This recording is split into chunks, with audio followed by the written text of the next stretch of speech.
So last time we mentioned that if we have a matrix with complex entries, so let's say it's an n by n complex matrix, we can always diagonalize the matrix. That is, we can write it of the form A equals PD P inverse, where P is our change of basis,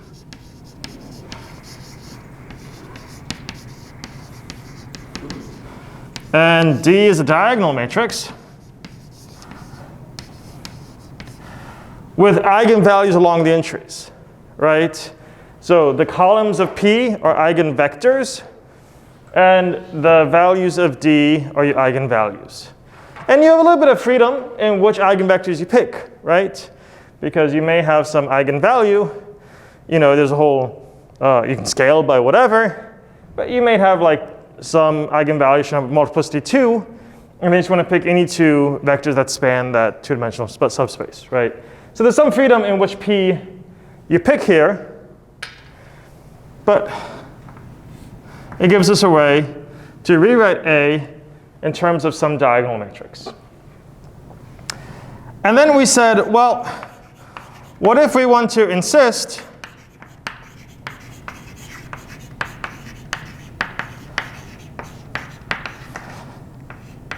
that P is a unitary matrix, right? That eigenvectors are chosen in such a way that they're an orthonormal basis. Well, you can try and do that, but you maybe won't always be able to find such a P. In particular, your D may not remain a diagonal, but you can always find a unitary matrix U if you relax the condition on the center matrix to be an upper triangular matrix. So now U is unitary, so U inverse is just the conjugate transpose of U. So here U is some unitary matrix, and thus that explains why U inverse is just U conjugate transpose, and T is an upper triangular matrix.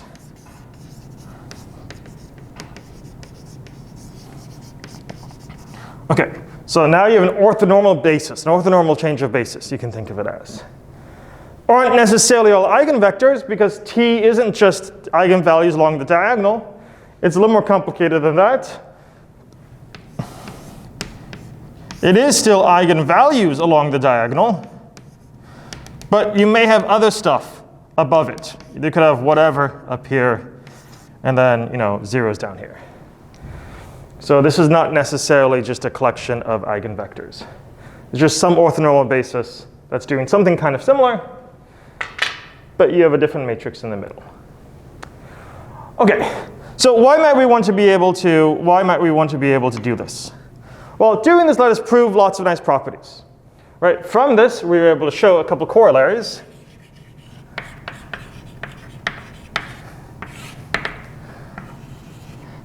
One is, once you know that you can write matrices this way, it wasn't hard for us to prove that the determinant of a matrix A is just the product of the diagonals of T. We show the determinant of A is the same as the determinant of T, so it's just these diagonals, which is just the product of eigenvalues. Lambda 1 times lambda 2 through lambda n. So with multiplicity, you might have some of these values showing up more than once, but list them all with the proper multiplicity. Similarly, we had that the trace of A, you can argue is the same as just the trace of T, so then it comes out to be just the sum of the eigenvalues.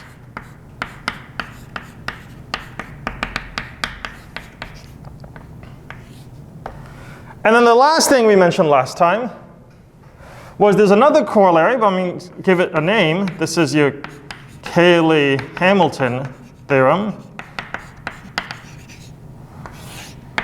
which states that if we denote the characteristic polynomial of A as PA lambda. So if this is your characteristic polynomial, characteristic polynomial, then if you plug A into it, you recover 0. You already know that if you plug an eigenvalue into here, you get 0. But now I'm saying if you plug a matrix into the polynomial, you get 0. So what do I mean plugging a matrix into a polynomial? What's going on here? Let's just look at a quick example. So let's take some matrix A. I don't know, let's pick a nice one. You can pick whatever you want. Let's call it 1, 2, 3, 4. What is the characteristic polynomial of A? Well, recall that's just defined to be the determinant of A minus lambda I. So that's just the determinant of 1 minus lambda, 2, 3, 4 minus lambda, which is just the product of these guys, which is lambda squared minus 5 lambdas plus 4. But then you're going to be subtracting 6, so minus 2. I think that's my characteristic polynomial. So what is the characteristic polynomial plugging in A, plugging in a matrix? Well, that would be plug in your matrix, 1, 2, 3, 4, squared. You know how to square a matrix. That's just multiplying the matrix by itself, right? Minus 5 times the matrix. We know how to scale a matrix by 5, so that's not a problem. And then minus 2, and it's like, well, what does minus 2 mean? You can't just put a 2 here. Well, the analogous thing would be just to say 2 times the density, right? You think of this 2 as like 2 times 1, so in terms of matrices, that's 2 times the density. And let's just verify that indeed it does as it should according to Cayley-Hamilton. This should come out to be 0, so let's check. So here we get row times column. You guys can help me out. I think this is a 7 in the upper left-hand corner. Row times column is 8 and 2, so that's 10. Row times column is 12 and 3, so that's 15. Row times column is 6 and 16, so that's 22. Does that look good? Minus 5, 10, 15, and 20. And then minus 2, 0, 0, 2. And let's just check really fast. 7 minus 5 minus 2 is 0. 10 minus 10 minus 0 is 0. 15 minus 15 minus 0 is 0. And 22 minus 20 minus 2 is 0. So we recovered the 0 matrix. So that's what I mean when I say that this is 0. That is, I'm saying that a squared minus 5a minus 2 times the density gives you the 0 matrix. Okay, this might just seem like a nice little trick, but there's actually some really nice applications of this, right? So let's look at 2 quick applications.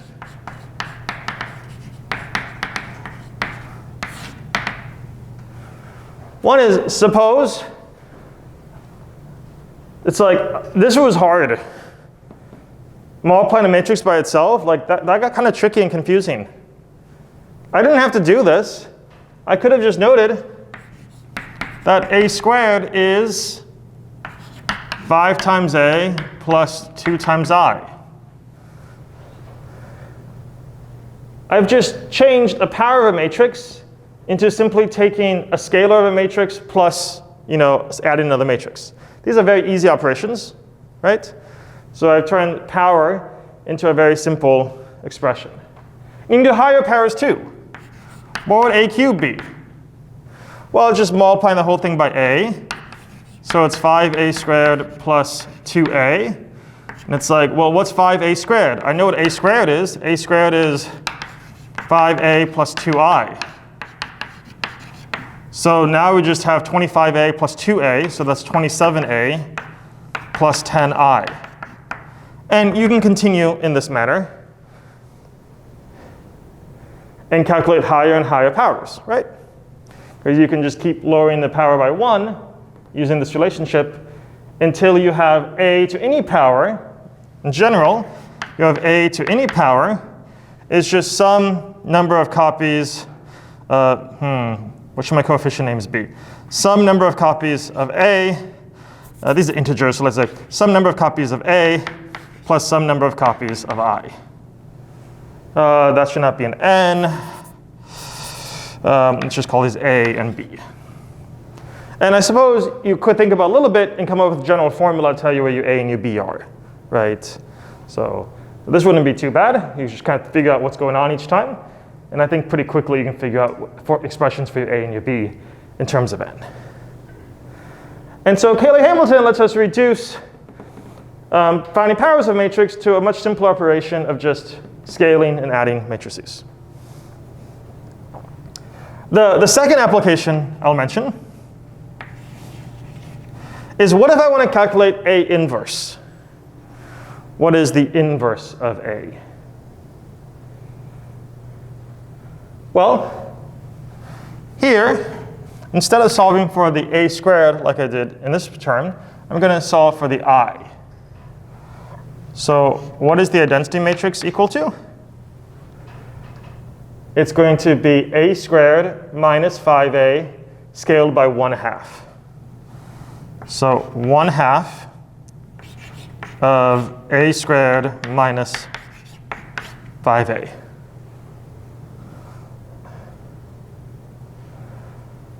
But then we can pull out an A. So it's A times 1/2 of A minus 5 times the identity. A times this matrix is the identity. Ergo, this matrix must be equivalent to U inverse. Okay. So we can keep chasing down examples like this, but hopefully it's beginning to show once you have a relationship between some higher power of A and lower powers, it lets you do tricks like this very nicely, right? So this is one reason why we care about Cayley-Hamilton. But I want to step back now and come back to our Schur triangularization. Because it's like we gained something when we moved from here to here.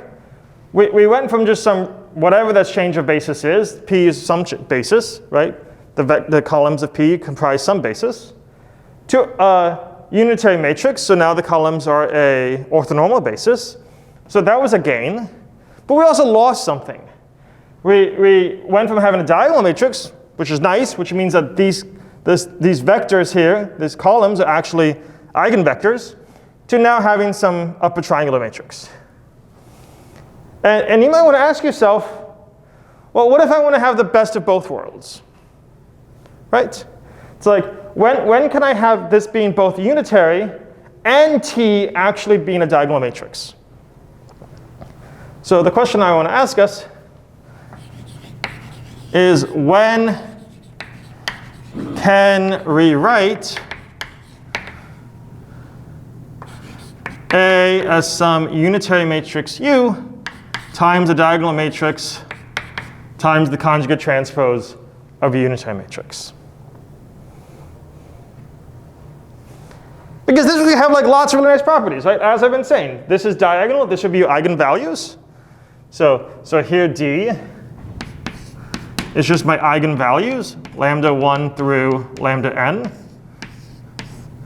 Again, we're working over the complex numbers, so these might be complex.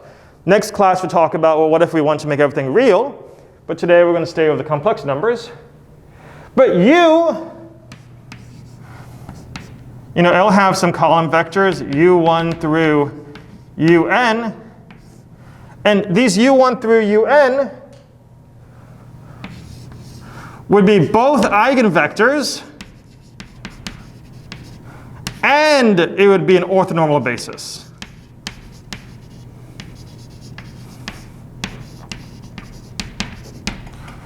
So like, man, that's all the good stuff, right? So we're quite invested. Here we have the eigenvalues. Here we have the eigenvalues. So it's like, what kind of matrices can you do this? And it's like, well, the answer is, I guess you can do this when there exist eigenvectors that form an orthonormal basis, right? That's the answer. It's like, well, when does that happen, right? When do you have eigenvectors that form an orthonormal basis? If you think back to the example I gave you last class, that actually was an example of this, right? And we actually did this process, and it came out to be of this form. But in general, when do matrices have this property that they have eigenvectors that actually form an orthonormal basis, right? So that's what I want to think about for a minute. And so maybe what I'll do is just play around a little bit. I don't know, should I give you the answer? Maybe I'll just give you the answer, then we prove it. So here's the answer, theorem.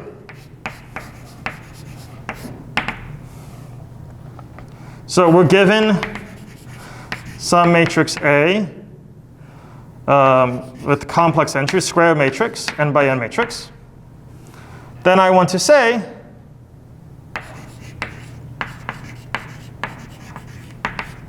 we can write A is a unitary matrix times a diagonal matrix times the conjugate transpose of the unitary matrix if and only if A times its conjugate transpose is equal to A conjugate transpose times itself. This is called A is a normal matrix. Any matrix that satisfies the property that when you multiply by its conjugate transpose, you can commute, so it's A conjugate transpose times itself. We call such matrices normal. So we'll prove this here in a minute, but maybe what I'll do is just spend a couple of minutes suggesting that this is not actually so uncommon, that there's a large number of matrices for which this works. So let me just give you some examples of normal matrices. So we want to look at some normal matrices.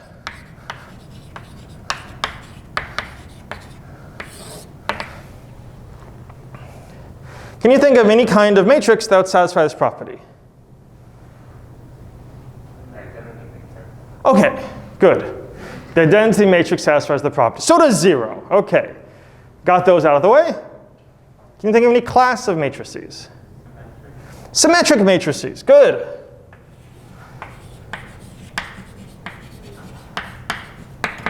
So recall what it means to be symmetric. Symmetric just means that A transpose is A, right? Now, typically, we call a matrix symmetric when you're working over real values. So this is what we call it when working over real values. If you're working over complex values, we instead want to say A conjugate transpose is equal to A. And do you know what we call these matrices? Hermitian, that's right. Hermitian.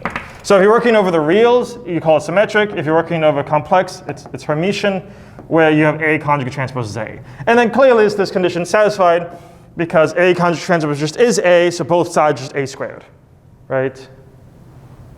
Okay. Give me another example.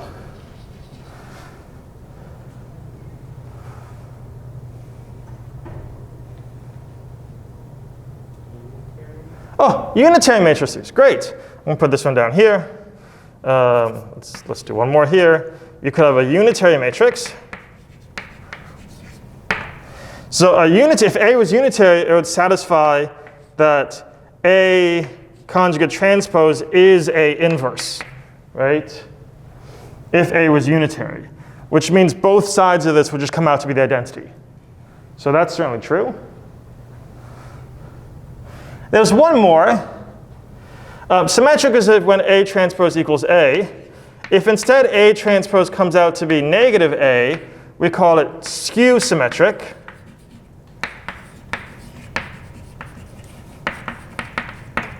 So that word skew is just denoting that you're picking up a negative. And you have an analogous example if you extend to the complex numbers, which we're working in. Instead of symmetry, you call it skew Hermitian. Hermitian. A conjugate transpose is negative A. Right? If you're working over the real numbers, this is just the transpose. If you're working over the complex numbers, then the conjugate transpose becomes negative A, so that's negative A squared, and same thing over here. So a few important classes of matrices, all of which fall under this family of normal matrices. So it's a pretty broad family. If we were to make a picture, like a Venn diagram, where here I have my family of normal matrices, so maybe I'll denote this by like a big circle. Let me grab a few colors. Then in here, you would have your family of either Hermitian or, if you're working with reals, symmetric, but I'm just going to call this Hermitian for now. When we move to the reals, remember this entails the symmetric ones, the symmetric matrices. You would also have skew symmetric. So you would have skew symmetric or skew Hermitian. And there's one matrix that sits at the intersection of those two. What is a matrix that satisfies both of these properties? Its transpose is itself, but also its transpose is negative itself. Only the zero matrix, right? It's like, you need both A to be equal to negative A, right? And that's only going to happen if you have the zero matrix. So the zero matrix sits right there at the intersection of them. It's the only matrix at the intersection. It's the only time A equals negative A. And then finally, you have this class of unitary matrices. Well, now let's think. Can you be both unitary and Hermitian?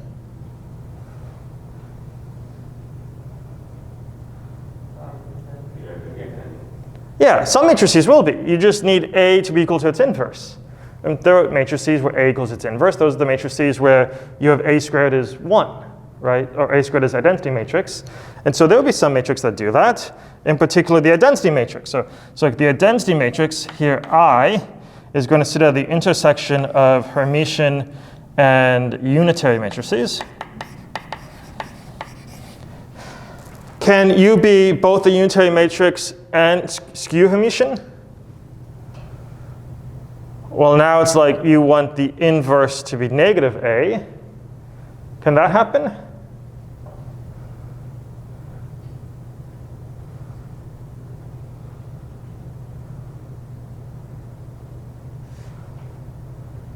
Yeah, this might take a little bit of thought.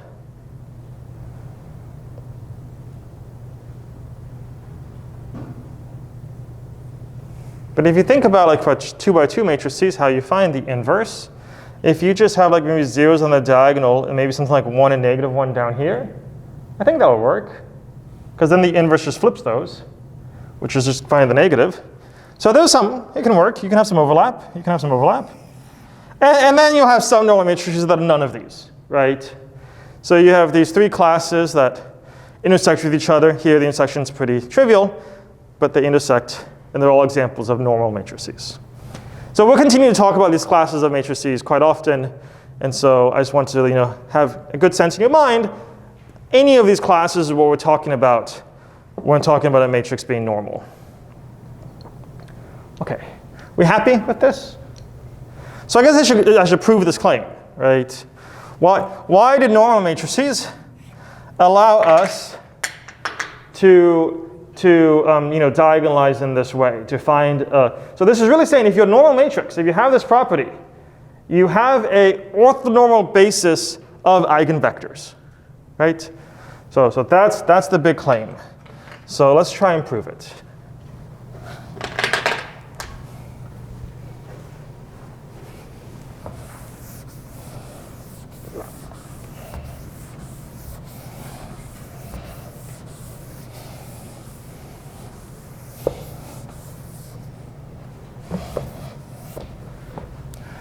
So we're trying to show that you can write A as a unitary matrix times a diagonal matrix times the inverse of the unitary matrix, its conjugate transpose, if and only if A is normal.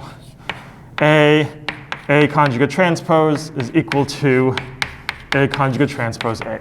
That's what we're trying to prove. So let's give a proof of it. OK, we got to go both directions. So first, let me go the left direction. Suppose your matrix A is normal. Actually, this direction is going to take a little bit longer. So for a quick reward, let's go the forward direction, and then we'll go the left direction. Let's suppose you can decompose in this way. I want to argue if you can decompose your matrix like this, then your matrix is necessarily normal. So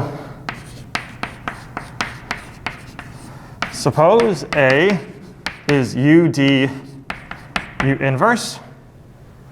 Now all we have to do is just calculate what is A transpose. And so here we go. It will be UD U conjugate transpose times UD U conjugate transpose. Let's remember how conjugate transpose of a product works. It's just like inverses, right? Or transposes. You flip the order, and then you do the transpose of each one. So we get U, D, U conjugate transpose. Here, the last guy becomes first, so it's U conjugate transpose, which takes you back to U. D becomes D conjugate transpose, and U becomes U conjugate transpose. But since U is a unitary matrix, U times U conjugate transpose is just the identity. So here we've covered U times D conjugate transpose times U conjugate transpose. Now, I don't think there's any more simplification we can do, but D is diagonal, right? And this other D is also diagonal. So how do you multiply two diagonal matrices? Well, it's just going to end up being the product of these will just be the matrix that, if we can write it out right here. My D times D conjugate transpose is just going to be this guy of lambda 1 through lambda n times lambda 1 conjugate transpose. So it's just the transpose of lambda 1, just the complex conjugate of lambda 1 through the complex conjugate of lambda n. And it's like, what is that? Well, you just multiply row and column, and you just get the first diagonal matching with the second diagonal. So it's just lambda 1 times its conjugate transpose. It's just lambda 1 times its conjugate transpose all the way through lambda n times its conjugate transpose. Right?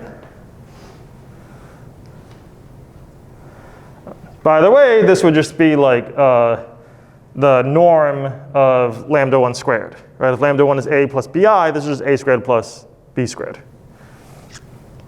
But here's the point. These are just complex numbers.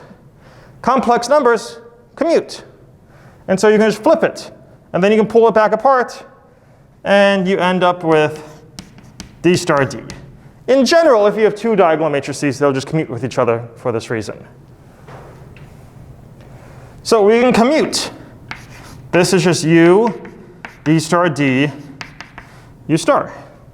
I just commuted these two matrices. But then I do all the steps I had done before, but in reverse, right?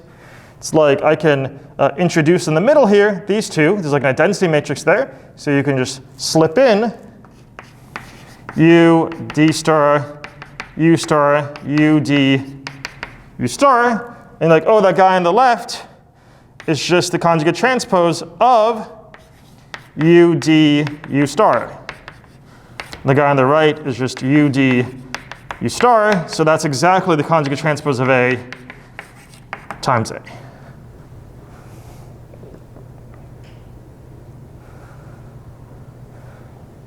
So if you want to be able to decompose this way, your matrix has to be normal.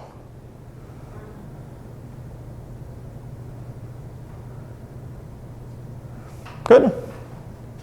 What if we want to go the other way? Let's try and prove the other direction.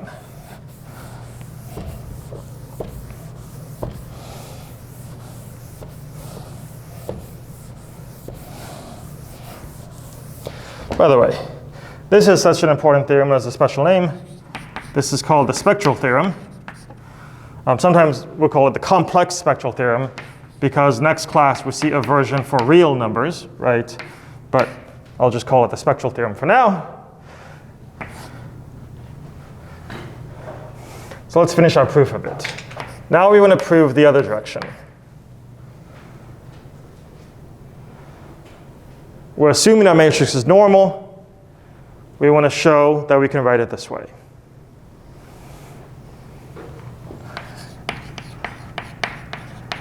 Suppose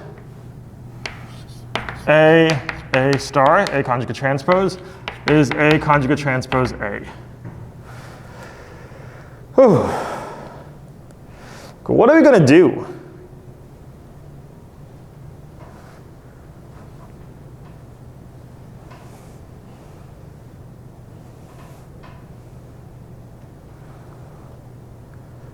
Like here we have something we just unpack. Like, what can we unpack here?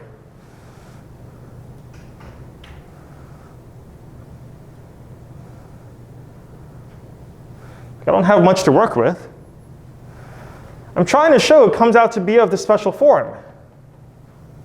But I know it's a complex matrix, so I know results from last time still hold. I can still do Schur triangularization. I may not know it comes out to be of this form, but I know it comes out to be a form where at least the middle guy is triangular, right? By Schur triangularization, really what we're doing right now is just a special case of Schur triangularization. But we prove this for all complex matrices A. We can write A as some unitary matrix times an upper triangular matrix times U star. And so now what we just need to argue is that T is secretly a diagonal matrix, right? Now this condition is going to force T to be diagonal. But now the proof's just going to write itself. It's like, well, A looks like this, so let's plug that in and see what we can get out, and we'll try and argue that we end up with T having to be diagonal. So here we go. Then A, which is UT U star, times A conjugate transpose, so UT U star conjugate transpose, will come out to equal A star UT U conjugate transpose times A UT U conjugate transpose. Let's just begin simplifying just like we did to the left. I mean, we already know how this is going to work, right? This is going to become a U T star U conjugate transpose. The U and the U star cancel, giving you here just a U T conjugate transpose U conjugate transpose, just like we had on the left. And here, somewhat similar, except we'll have U T conjugate transpose. That U will cancel with that U conjugate transpose cancels with the U, so times T times U conjugate transpose.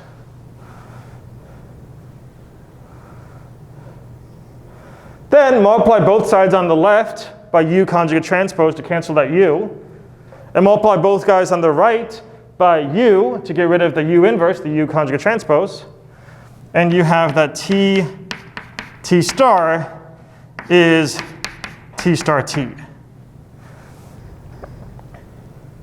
So once again, the power of Schur triangularization is it lets us move from some fact about matrices to some fact about triangular matrices. Upper triangular matrices. And now let's take a second to think like what this is really saying. So I need to maybe draw a picture of what T looks like. So I can do this in general, and that would be fine. But I think what I'm going to do is just do it with a 3 by 3 matrix. And you'll see how the proof works with a 3 by 3 matrix. And then if you want to do it in general, you just add a few dots and change the 3 to an n, right? But I think for concreteness, I'm just going to do this with a 3 by 3 matrix. So T just looks like some guy. Well, maybe I'll give him some indexing that makes sense. Like I'll call it T11 T12, T13, 0, T22, T23, 0, 0, T33. That's T. So T conjugate transpose is, the transpose is going to turn all my rows into columns. So now it's T11, T12, T13, 0, T22, T23, 0, 0, T33. But also I need to take the complex conjugate. So these may be complex numbers. We're taking the complex conjugates. And then on the right, it's the same thing but in opposite order. I wish there was a copy and paste option for blackboards. But here we go. T11, 0, 0, T12, T22, 0, T13, T23, T33, times T11, T12, T13, 0, T22, T23, 0, 0, T33. Whoa! Okay, I think I got it right.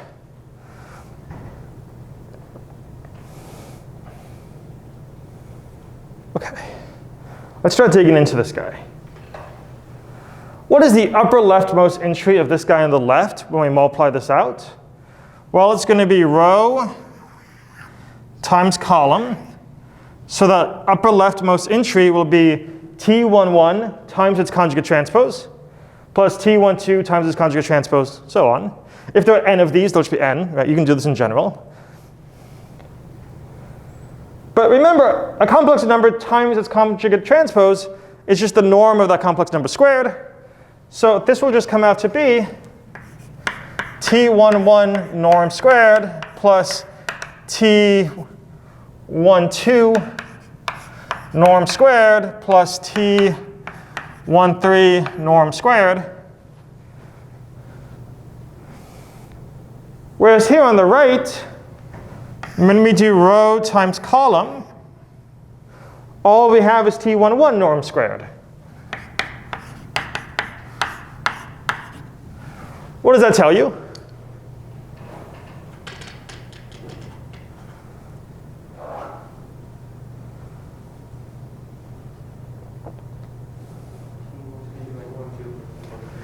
Yeah, these both must be 0, right? These are equal. So these values have to be 0. They're not negative, right? Because it's something of the form like a squared plus b squared. So it's not negative. So they must be 0. So we just showed actually this guy is 0, this guy is 0, and hence also his complex conjugate is 0. So we just showed all those values are 0. And then, like in the general, if it's like an m by n matrix, you just keep going through this, and you just see the rest will fall out. I mean, we'll do one more row. We only have to do one more row here. We only have one value left to show that it's 0. But in general, you just keep going. So let's go ahead and do the next one now. Second row times second column. What does that give us? 0 and 0, T22, T22, and T23 and its complex conjugate. So we get T22 and T23. And then what do we get on the right? Here's where the previous step is going to help us. This row times this column. Since we now know this value is 0, you end up with just T22 times its conjugate transpose. And thus you conclude, just like before, that T23 must be 0. And so you get that T23 is 0. Oh, no! That's not 0, that's T22. Oh! Made the same mistake twice. Almost made it thrice. Okay. Oh! It's T23 that's 0. It's just so easy to get this wrong. Okay. And so you left that T is actually a diagonal matrix. right? Hence, this gives you T is diagonal.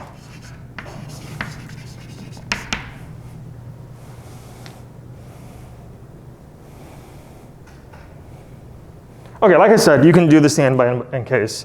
It's just a little bit keeping track of your indexes, which gets a little bit messy. Okay. So maybe we should wrap up today by actually looking at an example of calculating this, right? We'll see it has lots of nice properties, but let's just get a very concrete example.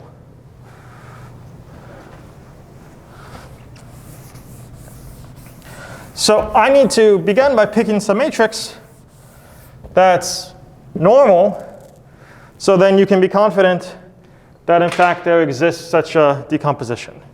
Well, how do I find a normal matrix? I could try and manufacture one, but I can just pick any of these kinds of matrices in particular, and I'll know it's normal. So let me just pick a symmetric matrix. Let me just do it with real numbers, right? Let's just keep it really simple. So for example, let's just do something like A is 1, 2, 2, 1. Symmetric matrix, hence it's a normal matrix. And you can verify that this times its transpose is equal to its transpose times itself. So like, how is this going to work? Well, maybe we should stop and think a little bit about what this theorem is really telling us. So like, what is this saying?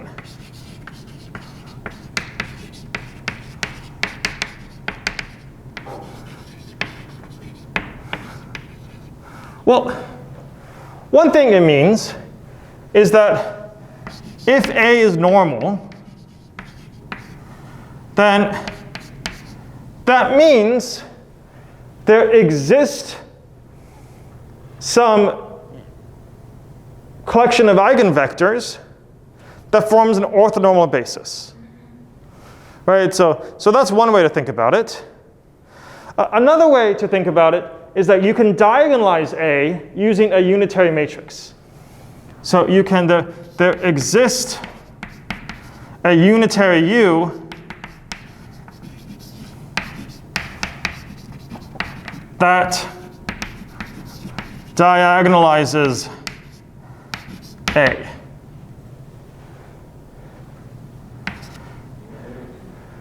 But since the theorem goes both directions, it's not just that this is a one-way implication, because if there exists some unitary U that diagonalizes A, the other direction of the theorem tells you that A is normal. But you look at this statement, and it's there exists statement. And so you might wonder, like, well, can you still diagonalize A and end up with something that's not unitary? Right? Like maybe some choices of like change of basis give you like a diagonal guy here, but you know, what if, can you diagonalize using something other than a unitary matrix? And the answer is no.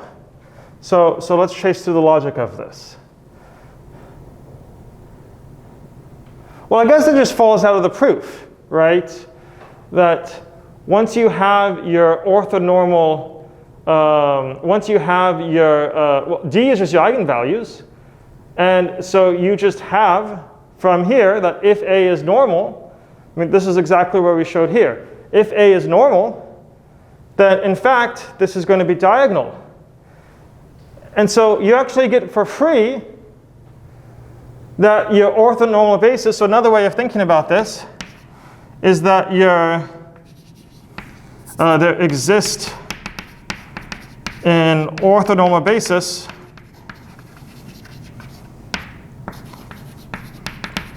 of eigenvectors.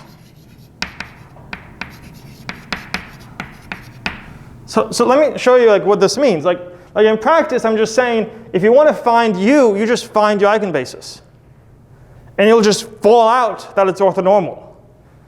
So as long as you scale properly. So like here we go. Let's just find our eigenbasis. We're just going to find,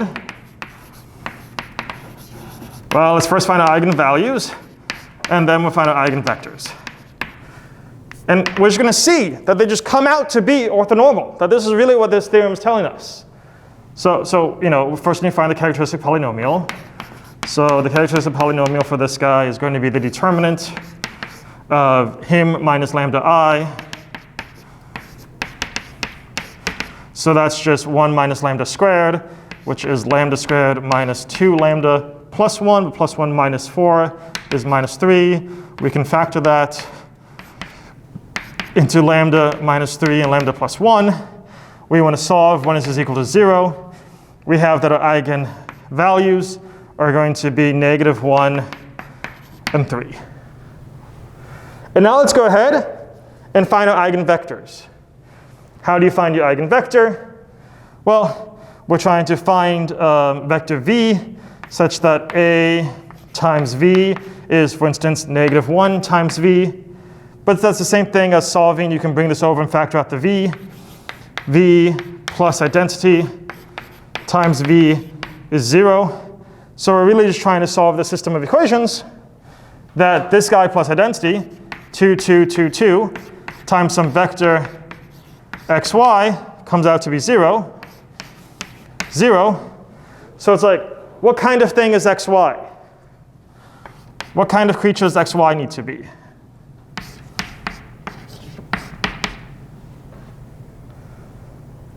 Well, you want 2x's plus 2y's is 0, 2x's plus 2y's is 0.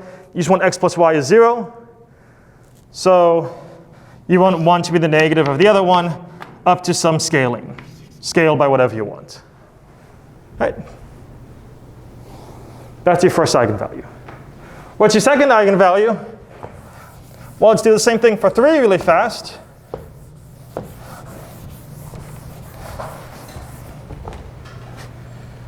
So I'm trying to solve AV equals 3V, which is the same thing as saying that A minus 3I times V is the 0 vector. So this is just going to be -2, 2, 2, -2 times some vector xy is 0, 0. So like, what does xy need to be? -2x's plus y is 0. That is -x plus y is 0. And x minus y is 0. I want them to be equal. I want them just to be 1, 1 up to some scaling. Here's the point. These are already orthogonal to each other. 1, -1, 1, 1, those are orthogonal, right? So just pick your A and your B to scale it. And you see you have an orthonormal basis. Orthonormal basis of, I don't know, root 2 over 2, 1, -1, and root 2 over 2, 1, 1. And so what is our decomposition? Well, A should be U, D, U conjugate transpose. So that is your matrix 1, 2, 2, 1 is just root 2 over 2 times the matrix 1, -1, 1, 1. D is just your eigenvalues, so -1 and 3. Make sure it's the same order as your eigenvectors. Times then U conjugate transpose. These are real, so it's just the transpose. So it's root 2 over 2 times the matrix -1, 1, 1, 1. There you go.